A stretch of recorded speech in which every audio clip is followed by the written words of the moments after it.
Ladies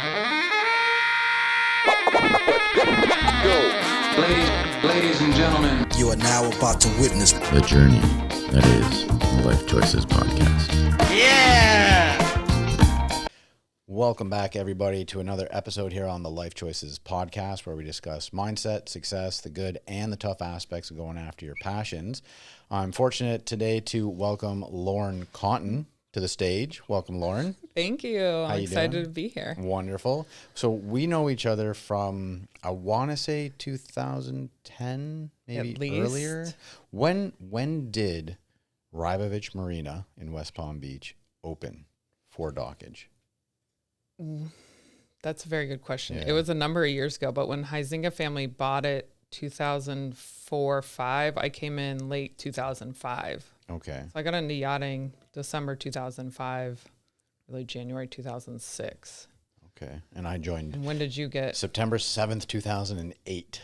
So we could have met so that many years ago. I came into the industry in Fort Lauderdale, and I stayed at crew housing down there called the Neptune House, I believe, just off of not 17th, but the one Cordova. No. Further up where the Whole Foods is now. Oh, okay. Whatever that main road is, US 1 maybe. Anyhow, the first job I had was on a vessel.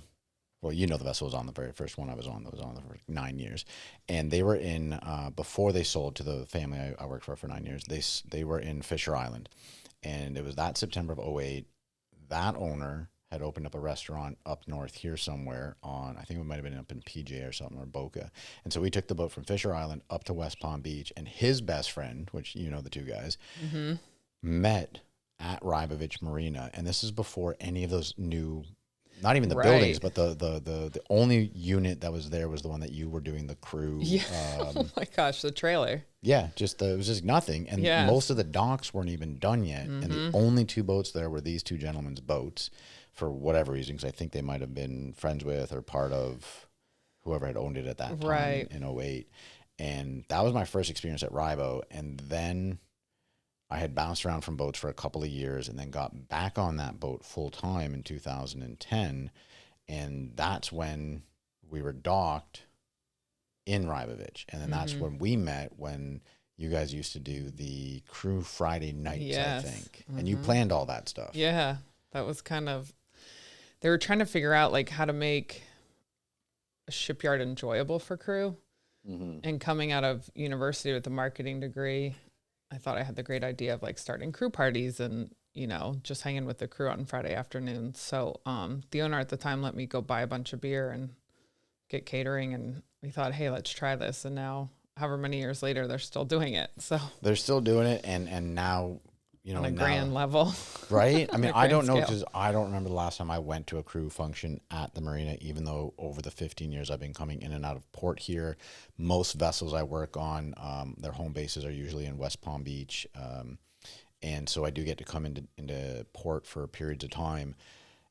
I just don't drink anymore, I guess you could say. So I'm not really like keen on like, and plus if I'm not on the boat, I'm hanging out with my friends, I'd rather not drive back to the marina just to have alcohol and then worry about how am I going to get my truck home. But they do now. I mean, they have a swimming pool, they have a full gym, they have two like kind of gym type things, and I guess that area that you used to have a desk in is now like a full on like lounge / office or something. And then they have the bar, the restaurant. They've really done wonderful for themselves. You worked for them or with them for how many years?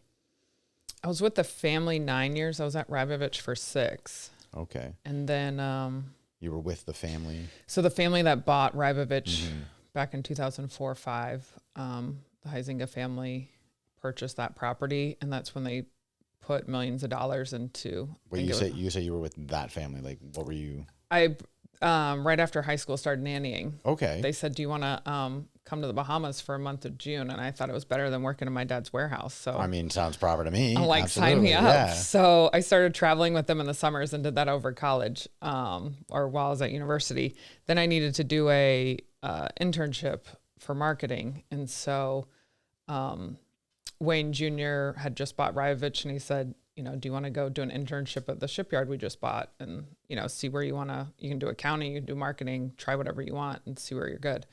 So I got in the marketing department and thought, that's it. I'm here. I told my mom, I said, I'll have my boss's job by the time I graduate. Damn. And she said, you better be nice to everybody. Good advice, Mom. Very good advice. Very true, because I'm still nice to everybody. 100%. There's not a single soul out there in the community of yachting that I've come across that knows you that doesn't say positive things about you.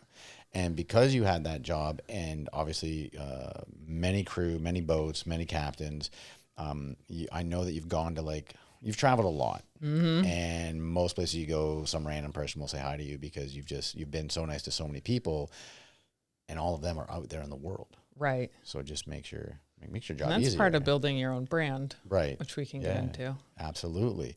So let's start pre-university and whatnot, because I know you as a driven human being. I don't necessarily want to separate man, woman. You're a driven human being that is very successful at what you do. You put something in front of you. You obviously go after it. You do not let anyone get in your fucking way. I'm sure there's ups and downs about it. We talk about that all the time, but you get it done no matter what. You as did you grow up in Florida? Yes. Okay. So you're Floridian. Just north of Fort Lauderdale in Lighthouse Point. Oh, really? So funny. Grew up the on the captain water. we were talking about earlier lives in Lighthouse Point. Okay. Yeah, interesting. I've been there once just to meet up with him to get I think we had to go catch a plane to the Bahamas or something. I mean, small town, but. Yeah.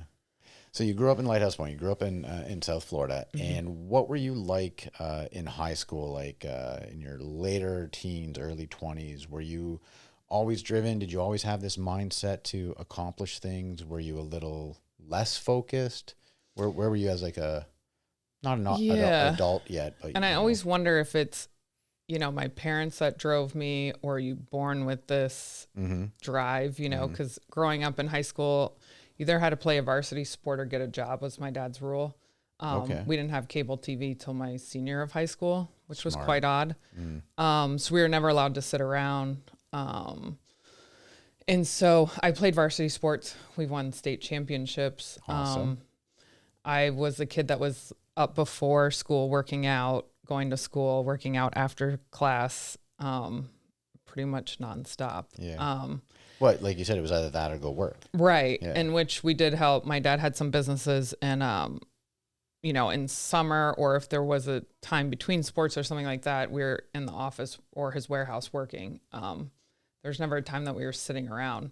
So I don't know if a lot of that is still instilled in me, because my husband and I have a hard time relaxing, which is tough. It's hard to sit around at times. But yeah, high school, we were busy. Thankfully, we were blessed, and my parents were fortunate enough. We had boats, so I got to be on the water and be boating. If we weren't, if my brothers and I had time off, we were doing tow-ins in the inlet when it was too big to get out by boat, wake surfing in the backyard kind of thing. Which sounds like now that childhood's almost like Huckleberry Finn type. Right. Right. Absolutely. Yeah. So we had such a fun life growing up. And so I think that exposure to water and boats, I always loved it. Our first boat was an inflatable. We had to put it together and put the engine on the back before we could go out. It was my dad's rule. Yeah. He didn't just go buy something that automatically worked. Right. With the foot pump, you're pumping it up. It's inflatable, putting the floorboards in, doing the whole thing. So, so I think I was fortunate enough that my parents, even though we had means, still made us, go back to the basics. Like, I'm not just buying you a boat. You're going to get an inflatable. You're going to blow it up yourself. You're going to put in the work to enjoy it. That's right. What it is. Yeah, I like that. So a lot of that was ingrained in us growing up. So I'm always curious, is it nature or nurture? Back to that conversation. I was waiting for the opportunity, but yeah, environment or not. So obviously I think a little bit of both. And I'm going to go further back to think, how was your dad brought up? If that was the empowerment he had in his brain to give to his children, he clearly must have had obviously a little bit of it in him, and obviously hopefully a little bit given to him by his parents, because it's not the way all families bring up their young, And so he was the oldest of three. His dad walked out when he was 5, so he pretty much had to take care of his siblings. Okay. He grew up in Lauderdale. And so, I think they were hardworking from a young age, because they had no point. A single mother 60 years ago, wasn't, now it's so common, then it wasn't. Yeah. And 60 years ago, much more difficult for a woman. Yes. Looked at as a single mom, and, in the workforce was a completely different universe back then. Right. Yeah. So, so I think, he came from a tough background, and then coming into money and being more privileged, I think he still wanted us to like not have that hard time, but it's like stuff's not handed to you. You have to work for it. Like, yeah, I can go buy you however many boats you want, but you're going to get an inflatable and hope it doesn't uninflate while you're got the engine on the back. And have a paddle with you too in case the engine doesn't work. Yeah. And life jackets. Yeah. I mean, I love that, because with what we do for a living, working for whatever you want to call it, for the 1% of the 1%, we see a lot of children who are adults or adults who are children brought up with the money that aren't brought up in that fashion. They are given everything to them. Everything is easy for them, or easier for them. And it's unfortunate because the way they turn out, in my personal opinion, is not the same as someone who has a parent who has funds, says, no, you're going to work for things. You're going to understand what it means to work, like waking up to practice, to go to school, to go back to practice, to come home. That's, distilling a good work ethic. Even though you're doing sports, it's showing you what it takes to become a successful person. And I think too, along those lines, like instilling discipline, which takes to run a business, have employees, whatever, whatever. My mom always said she was a domestic engineer, she was at home running the house, and we always sat down as a family every single night that we could. There were certain things that were just, and now I find myself being my children are on a schedule, like everything. Yeah. We did that. Yeah. We had dinner as a family. I think once you became a teenager, we, like on a Friday night, you wanted to get out, like for me, I wanted to get out of the house before Dad got home. Because first I wanted the car, right? And second, I just want to get the fuck out of the house. Yeah. So I took the car and I went to a coffee shop and sat there for I think 2 or so hours until my friends were allowed to go out. And then... Oh, too funny. Yeah, I would literally do that just to escape the house, and then I'd be there. But we had, even Sundays were the day to be with the family. Regardless, that's what we did. There was no going out on a Sunday to go be with your friends. Right.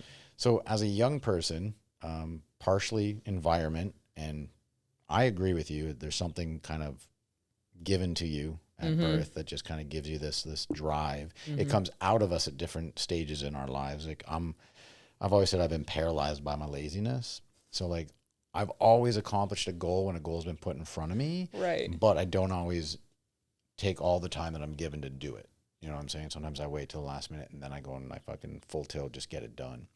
So the mindset as you're growing up as a young person is to work hard. Is to, you saw money is there. We have the ability to do and have, but if you want to do and have, you have to work yourself to get it. That was kind of the mindset from a young person, which could also be a lot of pressure on a teenager.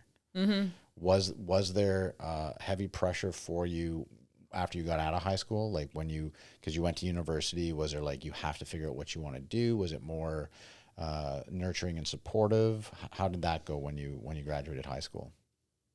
I would say it was like more nurturing and supportive. Of course, your parents always want the best for you. And once we were out of the house, I mean, they couldn't control. But I think growing up that many years, like even in college, I would still like wake up early and run. Post-college, I got into like running half marathons. I was like, I'm going to run one a month. So I'm up at 4 a.m. putting in all my miles before I went to work. At one point I had 3 jobs, you just... How many miles in a morning? Like depending on the training schedule, but some mornings would be big. You kind of build up and then taper off and then race. Okay. So I'd get up to like 10. 10 miles. Yeah, and I'm not the fastest. So that would take a while. Yeah. I know. So I used to run. I haven't I want to say probably since November. This is the longest time I haven't run for, but I would run in the afternoons, not when it's super hot, just nice.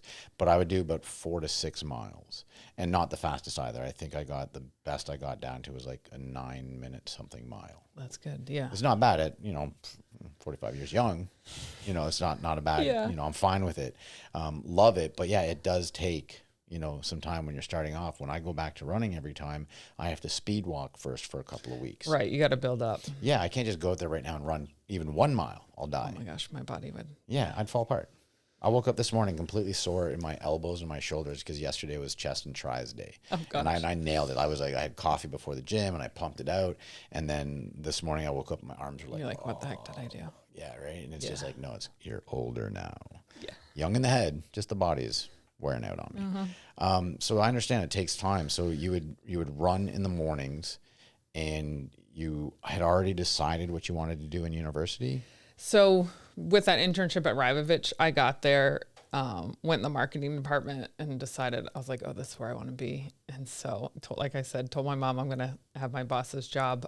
She ended up leaving the week of graduation, and I got her job. So you had an internship while you're in university. You're learning about marketing. At the same time, you're actually doing the job at the same time. Yeah. Yeah. And that's from the built relationship that you had because you were a nanny. Yes, for this right? family. Which is important. I think networking is super important. Yes. Right? Oh my gosh, I'm huge on that. And like never burning bridges. Being nice to people. Right? Yes. We've talked about this. It takes very little effort to be nice to somebody. Yes. Right? It actually takes more effort to dislike or be hurtful to somebody else. It takes effort to do that. And building good relationships and being nice to people and also being nice to yourself, you know, at the same time, opened up this massive door for you then. And it takes effort to keep those relationships. Cultivating. I was just talking to our nanny had worked for a family for 14 years. She was in the yachting industry, looking to retire. So I grabbed her, and she works a few days a week for us. And she can cook. She's a chef, which is phenomenal. Amazing. And so the family she worked for, they invited her back to something. And I was like, you know, you can't keep saying no because they're not going to, you know, at some point people will stop asking. So I was like, you know, and she's like, well, I was with them 14 years. I was like, yeah, but you still got to like keep going back and like keep being in front of them. And, you know, saying, we were just talking about saying yes, you know, you have to like say yes to some of this stuff to stick around if you want to keep that relationship going. So, because it's not just for the job, you never know where down the line where an opportunity can come from. Yeah. It's so, so I pretty much graduated with a marketing job, which was phenomenal. And that was at the time when they were putting over $100 million into that property, redid the whole thing. So I got to do a ton of marketing as we rebranded. They're originally a sport fish. Rybovich was a sport fish boat, and they're trying to brand it to a super yacht marina. So yeah, I got to be there through all that. I guess that was 6 years I was there. Wow. 6 years. And then I got poached away. Yeah. Oh, I remember that. Yeah, that's right. 2 guys were starting a company called Worth Avenue Yachts and wanted me to join them. There's 5 of us. And so yeah, I was ready to do something different. I was working for the family. And still in the summer, they'd pull me back to nanny and do trips with them, which was phenomenal. I still have a relationship with the kids. And I was doing like 45 days straight. You know, I'd like finish Rybo on a Friday. The jet would take me to wherever they were, nanny 10 days. You know, I'd happen to come back on a Monday, work a full week, you know, and it was just, I was like, okay, I think I'm ready to try something different. It's fun to start with, especially when you get to go on the PJ, right? Like that's just like a cool experience. I remember the first time it happened for me, I was with the family that I was with for a while. And, you know, flying first class, you know, when I got into yachting and I can afford to pay for a first class ticket, I thought that was pretty fucking cool. And then when you get on that PJ for the first time, you're like, damn, this shit's next level. You're like, I got to make a ton of money. Right. No, definitely. So it could just was on 95 seeing like coming up to Southern, and one was going, it was like this, I could see it like going so fast. I'm like, oh my gosh, that's private. Sure enough, whatever, G5, G6. Yeah. Right overhead. So fast to take off. And I'm like, oh yeah, we used to love to like just put the hammers down. And it can, being around such things can go 2 different ways. You can either allow yourself to get overwhelmed and like, oh, that's never going to happen for me. Or you could be like, fuck, I want that. Like, I want to have, how do I become a successful business person that I have something like that at my access? You know, not to flaunt it, not to be like, hey, look at me. It's just, what can I do to be in that level of business that I have that as an option, you know, and you work the long days, you work the full work week, and then, you know, go work for them, come back to, because you're like, hey, we're at an age where we can bounce back easily, we can handle less sleep and do the job. And these are some fun perks at an age where you're just like, wow, this is like so cool. And then eventually you're like, and when you love the people you work for, absolutely helps. it's easier to say yes over and over and over. But, you know, the shipyard had got built, they built a good business, you know, you're constantly marketing, but I mean, maybe it just wasn't as challenging as it was in the beginning. And the thought of some guy starting a new brokerage, I didn't know a lot about brokerage except from being in the shipyard. So I think there's an appeal to, you know, make a shift and get a different experience in yachting. Now looking back, like, I'm so glad I've seen as much as I have in yachting being where I am now. Right. Well, it helped you. It was on the job research and learning to become successful at what you do now. Right. And I was constantly like keeping an Excel sheet of contacts. Super smart. I was always like building it. And I think my dad had said, like, he's always like, you know, keep a list of contacts, keep people.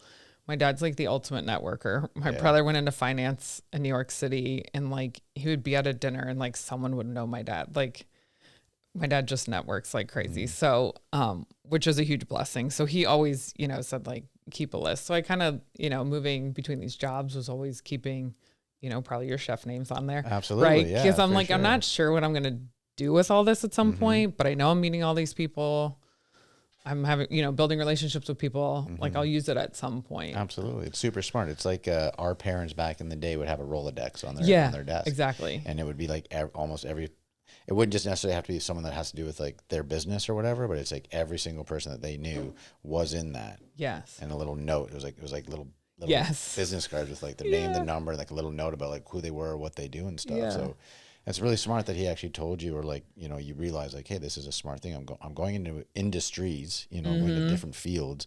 And yeah, in our industry, you have met probably, I want to say thousands of people. Every boat that came in there, anywhere from, you know, 5 to 30, 40 crew members on a boat, plus all the captains. Then you have the owners, other crew agents, brokers. Yeah. Like, it's crazy. Now that you say Contractors. it, I can't believe I would be afraid to read your Rolodex. It'd be more like a fucking binder. Yeah. I love it. But, you know, it takes discipline to Yes. keep all those names. Correct. You know, like someone could tell someone that, and you're like, yeah, that's a good idea. But how many people actually execute, right? Oh, that's a big factor. And I love that you bring that up, because, you know, we're just sharing with our audience what we do to do what we do. You know, we're not telling anyone, do this and you'll succeed. Not us. This is a place where we share stories for the help of, so that we can help others, hopefully, in their lives. Having that idea of discipline, did you always have that? And I think that's back to like growing up, the discipline of like, you know, I was up before most of the kids in my class working out or whatever. And, you know, part of that's my parents, and part of that I think is what you're born with. You know, some people are night owls. That's not me. But like my brother, he loves running afternoons and at night. I can't do, like, I have to get that done, you know, morning, before 8 a.m. or before 7 a.m. So I think, you know, in growing up, taking the pros, you know, the positive things with you, such as like discipline, but how many people put that into practice in their adult life, right? Because life gets fun. You want to go out, you want to sleep in, you want to, whatever it is. You want to have the party. Right. Or you're like, oh, I'll keep a Rolodex of people later. Oh, I'll do that later. Or I'm having fun now, I'm in my 20s. But how many people actually execute that, you know? In their 30s? None, because they probably forgot about it. They forgot what was actually important. Yeah. I try to express that with Tice, actually, who's behind the screen behind the camera all the time. Yeah. Is the fact that, you know, you're 20, but you don't have time to be 20. If that makes sense to you. Like, I wish I had this. I wish I had these platforms from an aspect of having this to watch when I was 20. Right. And seeing other people that are of a certain age and older that are moguls in their industries, and hearing all of them say, no, at 20 is when I decided to get going on this. I was lazy. I was a cook, since I was 14, and I was having fun and smoking weed and drinking and chasing tail and all that sort of stuff. And I never realized any of this stuff until, more recently in my 30s, Right. and more recently in my late 30s, early 40s. And that's why I'm trying to share that with everyone else, is like, if you take those 10 years, 20 to 30, and really use discipline, use consistency, take all these practices that the people that have already done it are telling you. And right now, everyone is telling you this online on so many different platforms, is you can have more fun in your 30s or your 40s when you can afford to have fun. Yeah. Because you put in the time and energy at a time in your life where you physically and mentally could do it. Like I'm chasing after a new dream now at a time in which, like, I get tired. I still get up early, but around 2 p.m. is like, that's when I have to, like, okay, here we go. This is the tough part of the day. You got to get through this. Because I can, like, lay down at 2 p.m. and sleep till 5, no problem. But then I wouldn't do anything else the rest of the day. I'd fuck off, So it is that, it's a great message, in your 20s is where discipline should enter your life. Which I think another word that always, like, if I had a theme word over the last 20 years or something like that, is intentional.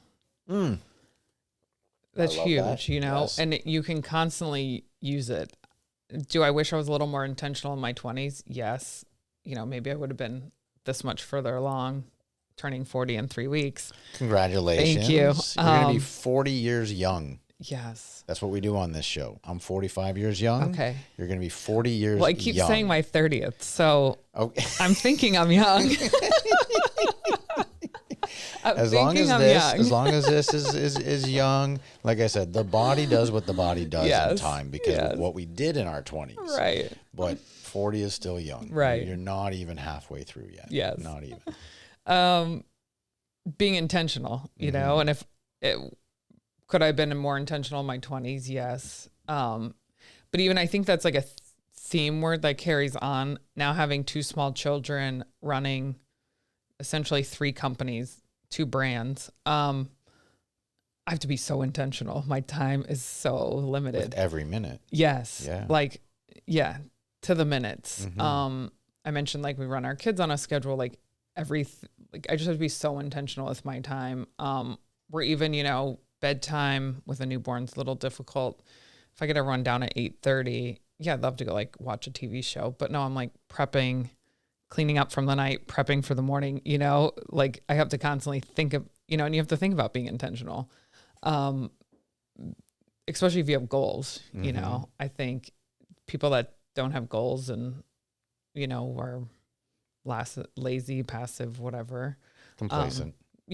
And like, that's fine. That's good for some people. We need them. So I need some of them. I Right. want everyone out there to become super huge business people and successful in everything they do.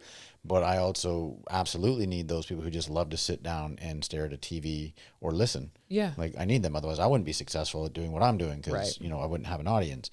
But I wish everyone wouldn't be complacent, because you do need to have goals. You should want to further yourself as an individual. And goals look different for everyone. Absolutely. But being intentional, whether it's like to the minute or, your goals are longer term and, your intentions don't have to be so specific at the time. But, being intentional, could I have been a little more intentional in my 20s? Probably. Yeah, we all could have. We all could have. And, now at turning 40, it's like, oh gosh, I like really have to be intentional to just keep everything moving, keep businesses running, keep my household running. Like, everything has to be. Create new businesses. Yeah. Yeah.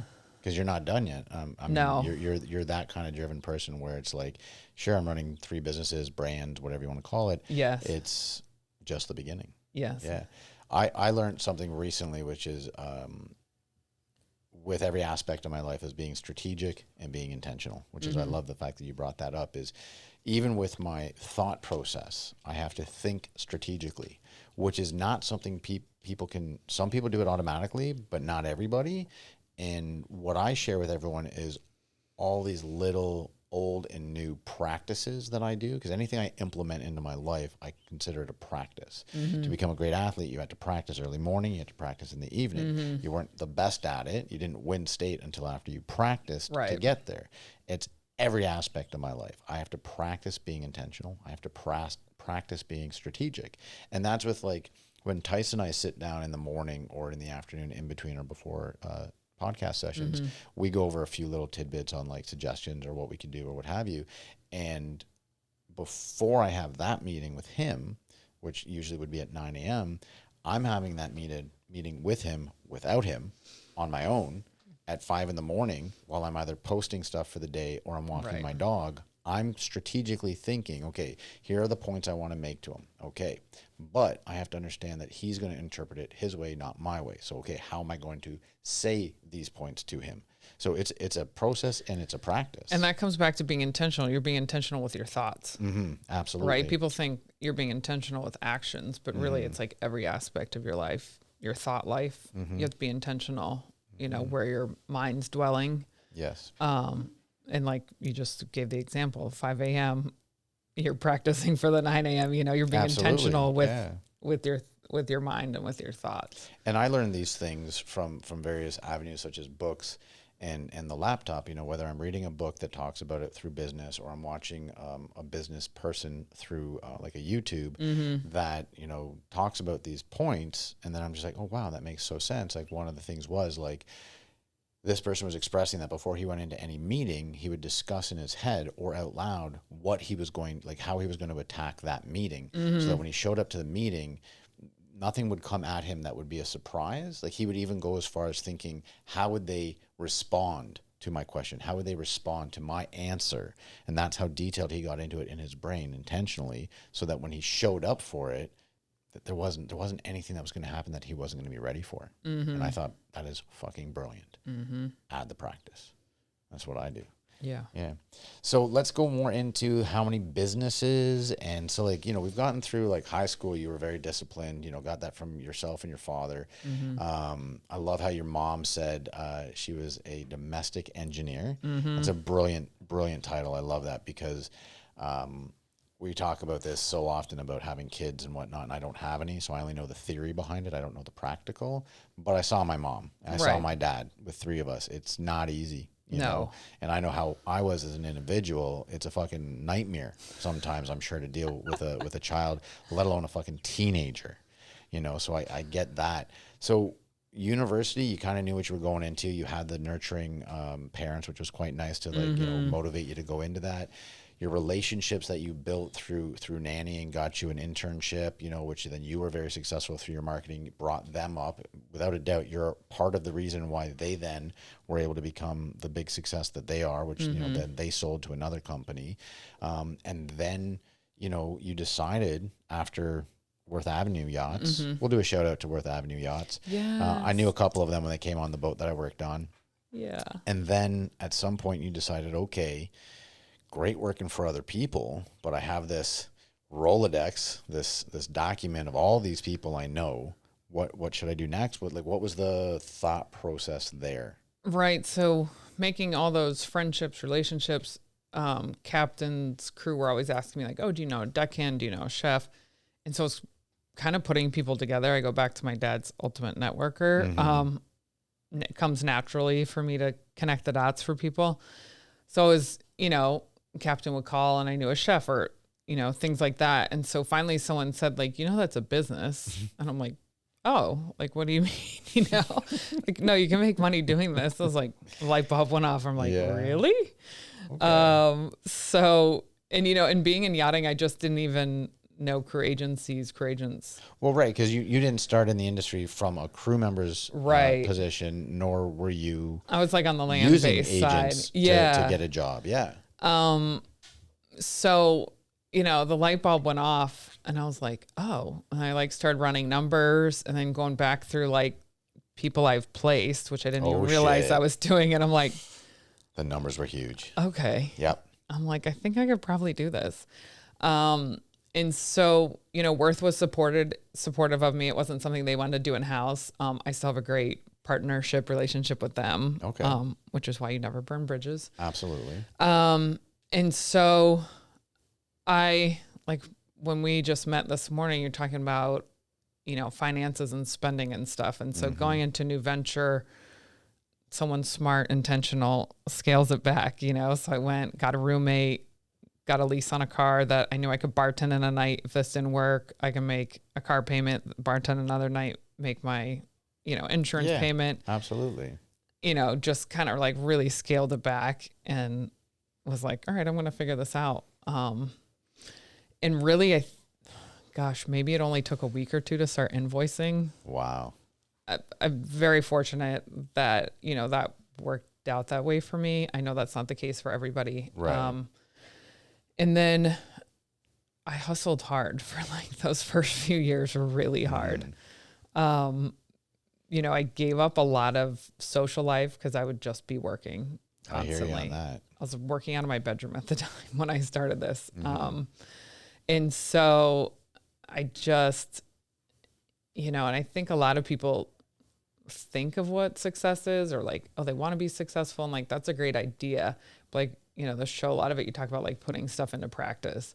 And with putting stuff into practice, you always have to make sacrifices. So it's like, what am I sacrificing to get, I'm going to sacrifice this temporary luxury, indulgence, whatever, a night out with friends because I need to spend 4 more hours on the computer and I need to, wake up in the morning and do my run, whatever it is, to make those initial sacrifices in the beginning because I knew I could like get somewhere one day, And so, I hustled it hard probably up until like 2 years ago when I had kids and kind of had to like, all right, like childbirth kind of puts you out of it for 2 months. For a little bit, yeah. I took 5 weeks off, both times.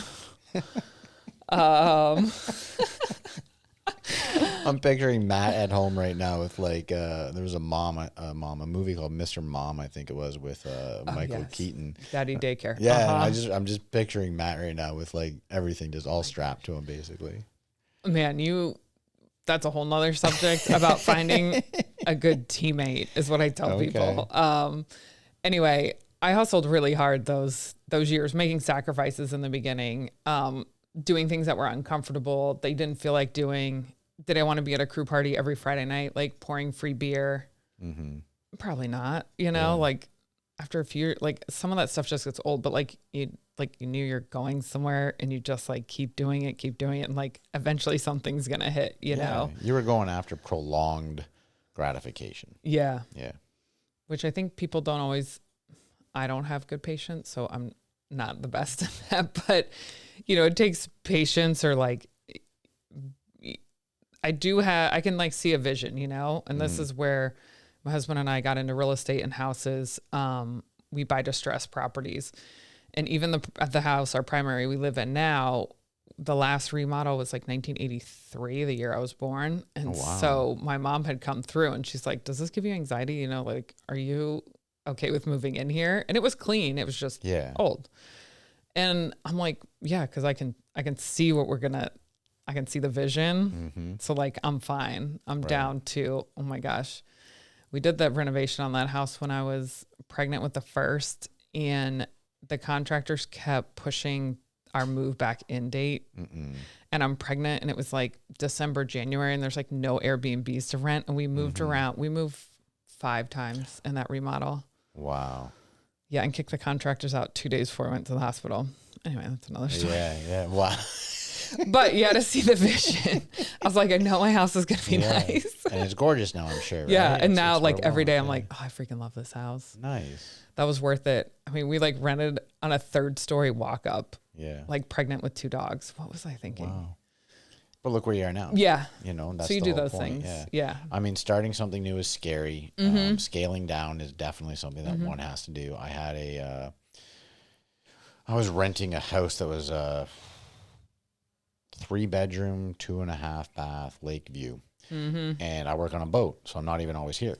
I'm gone for a month or 2, here for like 3 weeks, gone for a month, back for 6 weeks, whatever. Just the routine happens like that. And there I was spending about $2,300 a month on this place that I was in sometimes, just so I could have my own space when the boat was in port. And then when I decided to start Lyfe Choyces a couple of years ago, I got lucky with my friends, you know, having this whole area that we live on right now. And it was like, yeah, I need a place that I can downsize. Another person wanted to get rid of one unit because they wanted to move back into the smaller unit. And we all just moved around. And my outgoing monies changed drastically because, like you said, when you start out a business, the finances, extra money went like that, right quick. And then all of a sudden you're like, all right, and then my stocks and my savings, and then it's like the vision.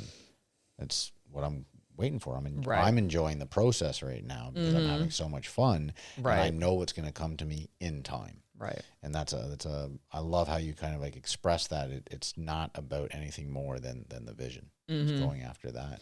And I think seeing that crash in 2008 and then starting my business in 2013, I was, you know, I just want to make sure, like, if anything happened, okay, I could bartend. And if, like, how many nights did it take to make rent? How much was a car payment? How much was you know, to cover the basics? Like, if I'm a month without invoicing, like, how am I figuring this out? We don't want to be fiscally irresponsible. Right. We want to take care of the things we need to take care of. But at the same time, we want to go after something bigger. And that's what you did. You went after something bigger. You worked from your house for a little bit, right? For a while. And because you had the discipline to cultivate the relationships that you had, for you, it ended up being, I want to say, easier to get yourself from starting point to having your own stationary facility. Oh, for sure. That has your offices. You eventually hired people. The ones I had met back in the day, very lovely individuals. The office was beautiful. And is it still directly beside Rybovich Marina? Yeah. It's still there. Wonderful. Okay. So anyone that knows Cotten Cruise, right, is office is directly beside the Rybovich Marina. We'll have the address straight down below, as well as all other contact information for Lauren and Cotten Cruise there. And so crew agency, owner, operator, going wonderful, placing people regularly, money's coming in. You and Matt, obviously, things are going good there. And then you got into real estate, you said. Yeah. So, which funny, going back to when like stuff started going good, like now being as busy as I am with kids, I'm like, gosh, I could have like done more weekends away. I could have gone out to dinner more, but I was so laser focused on like making this business work. And especially as you know, yachting is primarily male, you know, it's a male industry.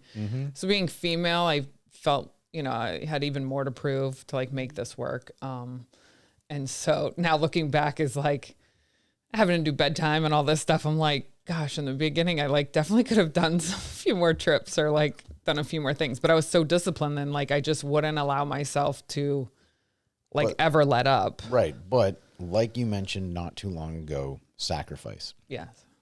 You said it's all fine and dandy thinking, oh, success, I want success. Oh, sounds like a great thing to do. Excuse me. It's understanding what it means to become successful, which people don't get. People aren't educated at a young age on what it's going to take from you for you to become successful. And all those sacrifices that you decided to do, not going out for nice dinners, not going away on the weekends, was simply so that now, for you wanted to be married, you wanted to have kids, you wanted to have a successful business, so that you are going to be able to do for your children exactly what your dad did for you. So that massive, those many, numerous sacrifices that you did is going to turn out to be way, way better for you and your whole family because you did that. Right.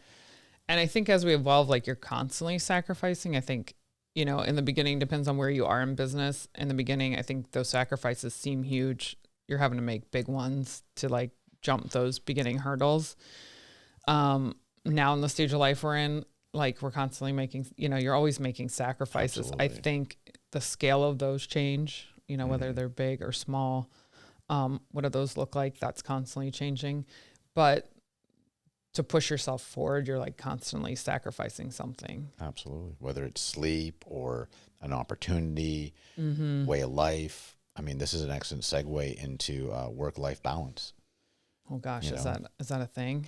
Is it for you? Because we totally understand here on the Lyfe Choyces podcast that everything we talk about is different for every single person, but many people that sit in that chair bring up the same topics. It just comes out naturally as to how they got to where they're going, whether it's discipline or intent or consistency, sacrifice. All these things seem to be very common amongst everyone who's a success that sits in that chair, but it is different for everybody.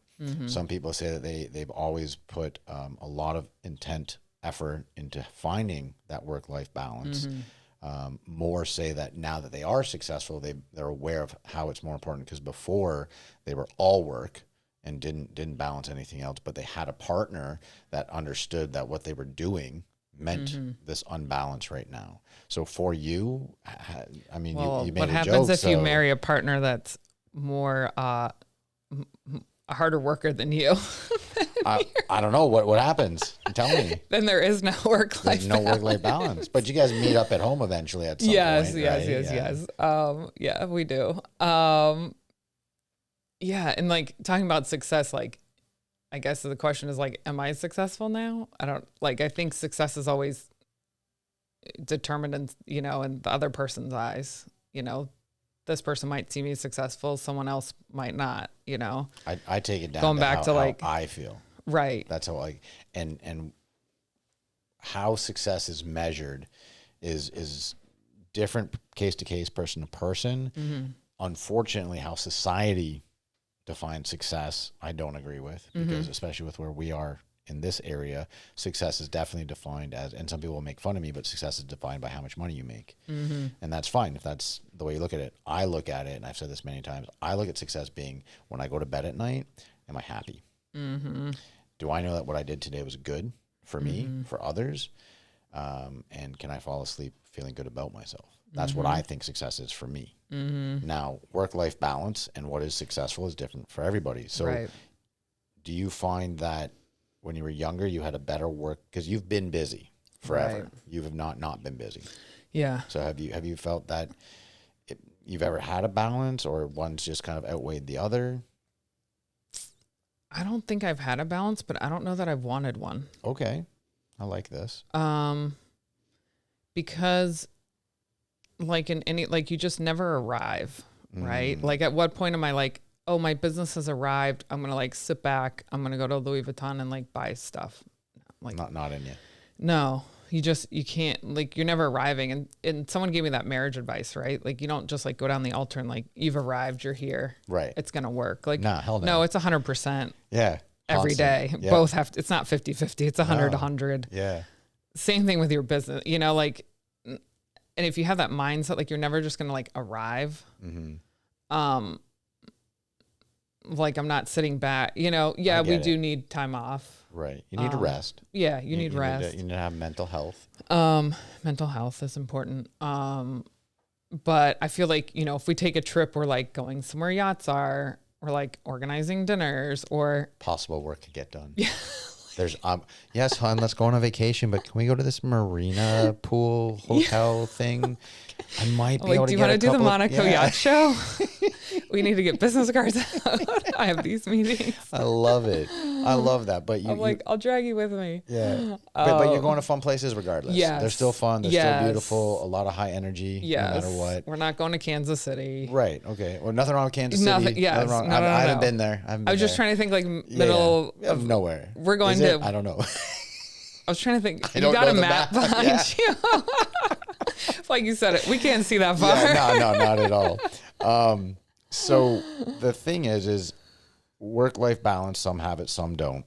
Right. The never arriving point, I like that. There is a reel or a small video of Matthew McConaughey doing like an award show. I don't know if you've seen this, where he comes up and he starts talking about, he had an older person in his life come to him and say, who do you look up to, or who do you want to be in 5 years? It's a brilliant piece. And he says himself in 5 years. And the whole point of it is that in every 5 years, he'll never catch up to that person. He'll never arrive because that person is now someone else, and he wants to, be that person in 5 more years. And I get that. I had a conversation with a friend of mine, and I expressed how what I'm doing right now is not so that I can have more free time later.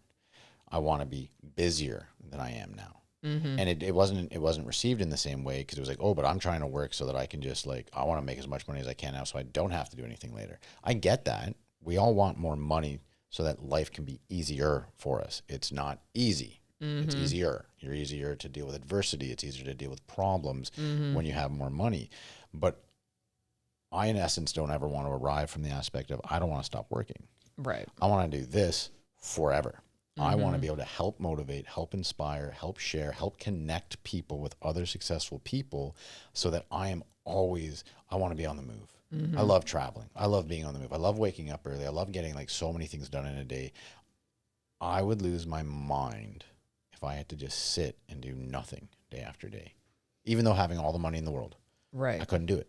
Well, that's why like Matt and I can't like vacation and like sit by a pool. Yeah. Like that lasts all of 2 hours. And Right. we're like, what are we doing? Like he loves fishing. So like if anything, we'll go to Costa Rica and like fish and Love it there. do stuff like Yeah. that, you know? We got to be on the move. Back to work-life balance. I think, you know, I don't know if like we're ever trying to find that. I think finding joy, like someone just asked me like how I describe motherhood in one word, and that's joy. Okay. I think finding joy, you know, and that's what makes work not seem like work. Right. Like I find joy in like finding people their jobs, Right. getting my kids out of bed. Right. Like there's so much joy in my life that I don't even like think of work-life balance. Okay.